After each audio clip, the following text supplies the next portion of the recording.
All right, guys, so we got to talk about this crazy-ass move that Trump decided to make the other day. Take a look at this. President Trump designates fentanyl as a weapon of mass destruction. Huh? So a lot of people looked at this, and their reaction was just like, well, that's weird. Like, that's just weird. That's bizarre. It's crazy he would do that. It's kind of strange. But there's a very technical and important legal reason why he's doing this. He's trying to give himself the cover to execute people in the drug trade on U.S. soil, no trial, no process, no nothing, and say, well, they're terrorists, and they had a weapon of mass destruction. So we're allowed to now murder them. We're allowed to not go through a fucking annoying process and read them their Miranda rights and seize the stuff and arrest them. We're allowed to just gun them down on U.S. soil, killing Americans on U.S. soil. No process, no nothing. That's the thing. That's the reason that they're doing this here. And this should terrify you, particularly because they already started with this theory. When it came to blowing up innocent people on dinghy fishing boats in the Caribbean, they already are kind of doing that. They're saying, oh no, since they're drug smuggling, since we say they're drug smuggling, they are therefore now narco-terrorists. And so technically, the old authorization for use of military force for the war on terror, now that also works for us to murder these people. So in other words, we're treating them like they're Al-Qaeda, like they're ISIS, like we already have a declaration of war against them, and so we get to murder these people in the Caribbean. Now, that theory is fucking bogus. It's not true. It's stupid. It's a colossal stretch. I don't think any court would actually buy that. But they're trying to give themselves legal cover. And since they got away with the first part of that being, let's kill a bunch of fishermen in the Caribbean from fucking Trinidad and Tobago and Colombia and Venezuela, they feel like, okay, well, let's expand this out a little further, right? And so that's where you get this from. If he declares fentanyl a weapon of mass destruction, he can kill drug users and drug dealers in the U.S., or just accuse people of being drug dealers even if they're not, and then say, well, it's for national security reasons, right? It's for, I'm basically waging the war on terror by murdering these people on U.S. soil. So that's what you need to understand, is that to this guy, there are no rules whatsoever. There are none. And this is all happening at the same time, too, mind you, that they did NSPM 7. So Ken Klippenstein has done great reporting on this. The idea of NSPM 7 is a whole of government mindset change of approach to make it so that instead of focusing on right-wing terrorism and extremism, or focusing on ISIS or Al-Qaeda, or focusing on, you know, whatever, like in the past it would have been like focus on the rise of the Soviet Union and communism and like take a whole of government approach to fight back against that. Now they're making the intelligence agencies focus on anti-Americanism, anti-capitalism, anti-Christianity. They're making them focus on people who are extremists on migration and race and gender.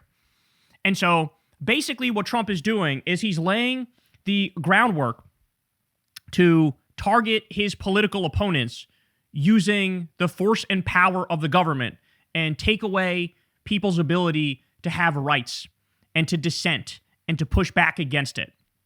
This is what he's doing. You need to understand this. It's super important because, again, most people would look at this and go, well, that's weird saying fentanyl is a weapon of mass destruction. No, there's a very specific purpose. There's a specific reason why he's doing it. Give himself more leeway and wiggle room to kill people and get away with it. And we showed the other day a general who basically said, when he said, oh, would you kill somebody who's on a secret list that Trump says you should kill because, you know, they're a terrorist or a narco-terrorist or whatever. And the guy goes, well, you know, I double check and make sure and talk to Pete Hegseth and talk to Trump, but of course I'd end up carrying out the order. So here's a general saying I would assassinate Americans on American soil with no trial, no process, no nothing, because they're on a secret fucking list that Trump put together and the FBI put together. That is fucking insane. That is insane. It's insane. And that's why he's doing this. Now, by the way, the other massive irony, of course, Trump just pardoned a guy who was a massive drug smuggler. The former president of Honduras. Now, in his case, it was cocaine, but it was $20 billion worth of cocaine he brought into the country. There are people who are literally dead because of that guy doing that. And Trump doesn't give a fuck. He pardons him. He pardoned him. So, like, spare me this nonsense of like, oh, you know, we really are waging a war on drugs type shit. No, you're not. No, you're not. This has nothing to do with any of that. But it gets worse. The hypocrisy gets even deeper. Ready? So Trump signed this executive order. There was a little known story that came out in his first term, which it was big for like, a day or a week or something like that. But people have forgotten about it. Here is Trump's White House physician handing out fentanyl like candy during his first administration. His nickname in the White House was literally the Candy Man. So I want to say it was a Rolling Stone expose. I think it was a Rolling Stone expose. And look at this. So the White House was just absolutely, somebody was using it to drug deal. I mean, I think that's fair to say. I think it's fair to say. Either that or they were all just on drugs 24/7.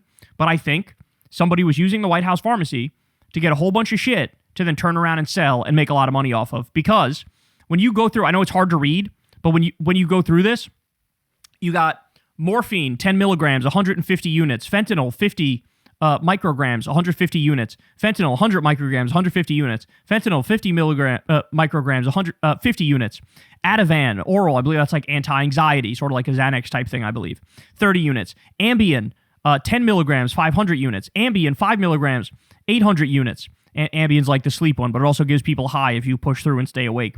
Fentanyl, 50 micrograms, 50 units. Morphine, 10 milligrams, 20 units. Provigil, that's a cognitive stimulant kind of thing. Almost like Adderall or cocaine type thing, but it's a little more refined and focused. Provigil, 200 milligrams, 100 units. Ketamine, 50 milligrams. Gee, I wonder who that one's for. 200 units. Oh, to be fair, this was the first term and Elon wasn't around, but more Ambien, 300 units, 10 milligrams. More ketamine, more Ambien. The list goes on. Diazepam, lorazepam. These are, again, Xanax type, anti-anxiety type shit. So, like, literally all of these drugs are like psychoactive, high-inducing drugs, whether they're uppers or downers or what have you. This amount is not a normal amount. This amount is not like, oh, somebody had an issue and they got... No. Somebody was using the White House pharmacy. Somebody, part of Trump world, was using the White House pharmacy, getting all those drugs and fucking hawking them and pushing them and selling them somewhere else for fucking sure. By your own logic, Don, you're fucking... the White House is a weapon of mass destruction. Because you guys were swimming in fucking fentanyl and doing Lord knows what with the fentanyl. Lord knows what. And so just, you sometimes can't even wrap your mind around the degree of hypocrisy that these people have, the degree of insanity. And then meanwhile, like I said, some fisherman from Trinidad and Tobago got fucking murdered in the Caribbean and they don't give a fuck. He didn't even have anything to do with drugs, but they said, he had stuff to do with drugs. I mean, it's like, what are we supposed to do with these people? These are fucking demons. These are demons in real life. So beware, because this, I'm telling you, man, this is not a good thing. This fentanyl weapon of mass destruction thing, this is not a good thing. He's really pushing his limits as much as he possibly can to get away with taking away people's rights, getting rid of due process, murdering people, saying, well, I had to do it because it's part of the war on terror. It's part of national security and keeping the country safe. It's only a matter of time till they start doing it domestically and till they start doing it just to their political opponents and then lying viciously about those people after they're murdered. Just wait. Hey, y'all, do me a favor and like and subscribe. It helps out big time in the algorithm. Click the bell as well for notifications when videos drop and watch that video on screen right now. You know you want to.